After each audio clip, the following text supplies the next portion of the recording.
సిటీకి కావాల్సినటువంటి all infrastructure రావాలి అని చైనాలో నేను చైనా పోయినప్పుడు చూసినట్టు అది 70,000 ఎకరాలు వాళ్ళది, చాలా హ్యూజ్ ఫ్యాక్ట్. మనకి ఒక 20,000 ఎకర్స్ అయితే మస్తు అవుతుందని చెప్పి మేము తీసుకొని చేసినాం. మెడికల్ కాలేజ్ కూడా మంజూరు చేసినాం ఆ పక్కనే, వీటన్నిటి దృష్ట్యా పెట్టుకొని.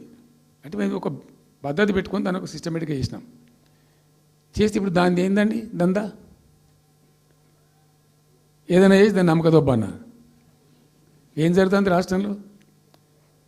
ఫ్యూచర్ సిటీ, తొక్క సిటీ, ఎవరికి కావాలి నీ ఫ్యూచర్ సిటీ? నాకు అర్థం కాదు. నువ్వు పెంచినావు హైదరాబాద్ను, ఎవరు చేసిన హైదరాబాద్ సిటీ? ఇంత వైబ్రాంట్ సిటీ ఎక్కడికి వచ్చింది? ఓ 400 సంవత్సరాల చరిత్రతోని దీనికంతా ఒకటి ఒకటి ఒకటి ఒకటి బ్రోది జరిగి ఆటోమేటిక్గా పెద్ద సిటీ అయింది. అట్లా అన్నీ కావు, అందరికి కావు. ఎన్ని రాష్ట్రాలకు ఉన్నాయండి? బెంగాల్ కలకత్తా ఉంది, మహారాష్ట్రకి ముంబై ఉంది, మనకు హైదరాబాద్ ఉంది, కర్ణాటకకు బెంగళూరు ఉంది, తమిళనాడుకు మద్రాసు ఉంది, ఢిల్లీ ఆఫ్ కోర్స్ ఢిల్లీ. వేరే రాష్ట్రాలకు లేవు కదా, 28 రాష్ట్రాలకు ఉండయి. సో ఇంత మహానగరం నిర్మితమైంది. ఈ నగరం యొక్క భవిష్యత్తును దృష్టిలో పెట్టుకొని పెట్టిందే ఫార్మాసిటీ.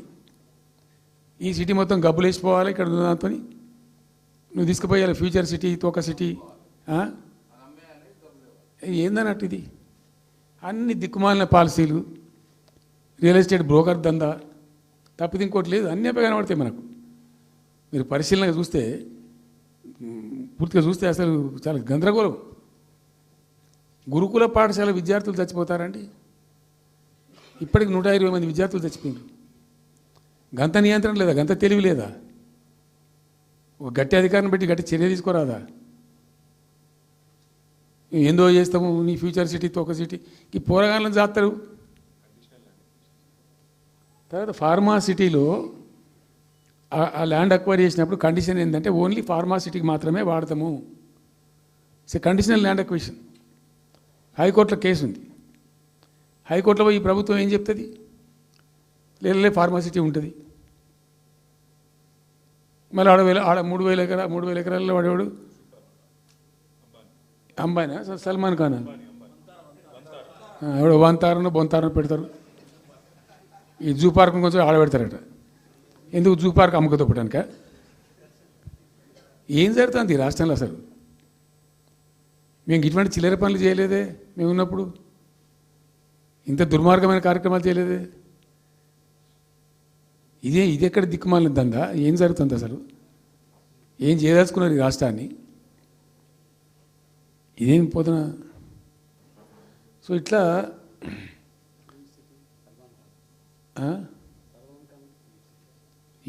అది ఏందో నేను ఒక్కటే మాట్లాడుతున్నానండి. బిజినెస్ మీట్ పెడతాం, ఎంఓయూలు చేసుకుంటాం, ఏ ప్రభుత్వం చేయాల్సిందే. అడ్డగోలు జమాబందీ దానికి లెక్కలేని కథ అంటే ఏందన్నట్టు. ఒక హైప్ క్రియేట్ చేసుడు,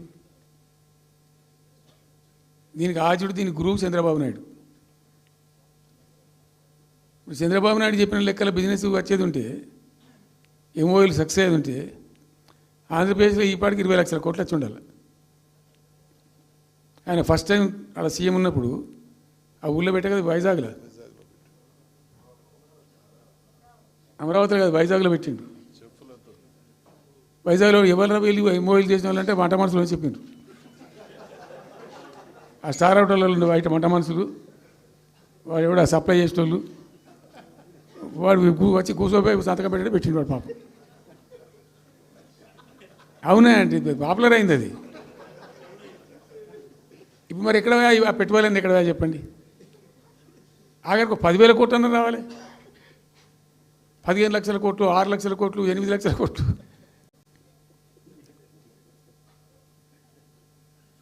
అయితే అప్పుడు తమాషా జరిగింది.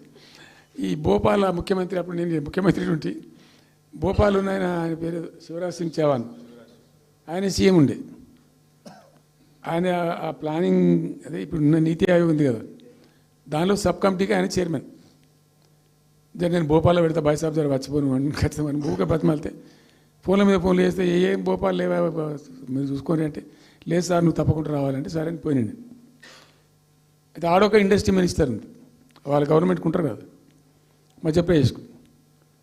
ఆమె వచ్చి నీ కొడుకు వచ్చి బాగా ఆగమాగం చేస్తానని మమ్మల్ని అంటే ఎందుకు చేస్తాడమంటే ఆయన అదొకటితోటి మాట్లాడి ఎక్కువ చేసుకుంటుండు బాగా అంటే నువ్వు కూడా అన్నాడు గట్టిగా చెయ్యి. ఆమె వసుంధర రాజే చెల్లెలు, ఆమె పేరు యశోధర రాజేనా ఏదో అన్నది. అంటే నేను అంతకుముందు ఒక కొద్ది రోజుల ముందే నేను భోపాల్ పోవడానికి ఒక దాదాపు 2-3 months బిఫోరే మోడీ గారు వచ్చిండు. అక్కడ వచ్చి 14 లక్షల కోట్లకి ఎంఓయూ చేసి పడేసారు ఇది మధ్యప్రదేశ్ గవర్నమెంట్.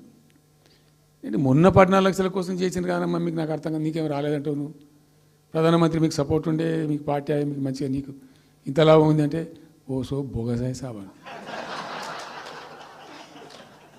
ఆమె నాతో ప్రామిస్ చెప్తాను. నేను ఐ వాజ్ షాక్డ్.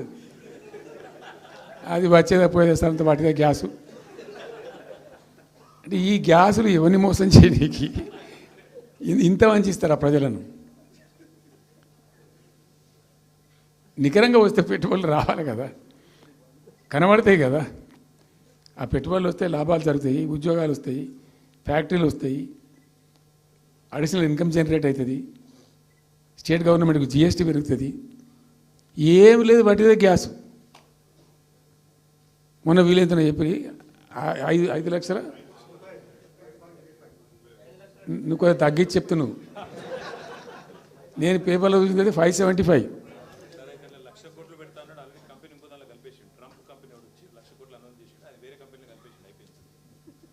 ఇట్లా ఇది ఏమి ట్రంప్ ఓడికి ఇంపి ఇదంతా ఏం పంచాయతీ?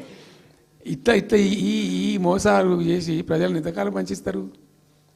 రియల్గా కాంక్రీట్ టర్మ్స్లో రియల్గా రావాలి, కృషి చేస్తే నిజంగా తండ్రాడాలి.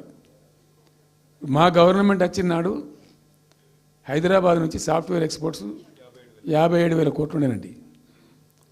మేము దాన్ని 2,47,000 దాకా తీసుకుపోయినాం. స్టెప్ అప్ చేసుకుంటూ వాటిని నరికితే గాలిలో మాటలు చెప్తే వస్తాయా? మేము బిజినెస్ మీట్లు పెట్టలే, కాంక్లేవ్లు పెట్టలే, ఏమి లేదు, పరదాలు కట్టలే.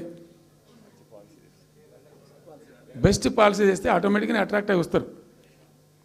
నేను చెప్పిన అప్పుడు ఒక ఆయన ఉండే, పాప ఆయన చీఫ్ సెక్రటరీ కూడా రిటైర్ అయ్యాడు, ఆయన పేరే ఉండే మాధవరావు అల్లుడు ప్రదీప్ చంద్రకు చెప్తే ఆయన పాలసీ తయారు చేయమని చెప్తే తెప్పించండు. పాపం చాలా దేశాలకు తెప్పించండు. ఒక 50 సార్లు రిజెక్ట్ చేసిండు. ఇట్లా కాదు, నాకు కాంక్రీట్ కావాలి, ఇంకా మంచి కావాలి అని చెప్పి చాలా కష్టపడి చేసిండు.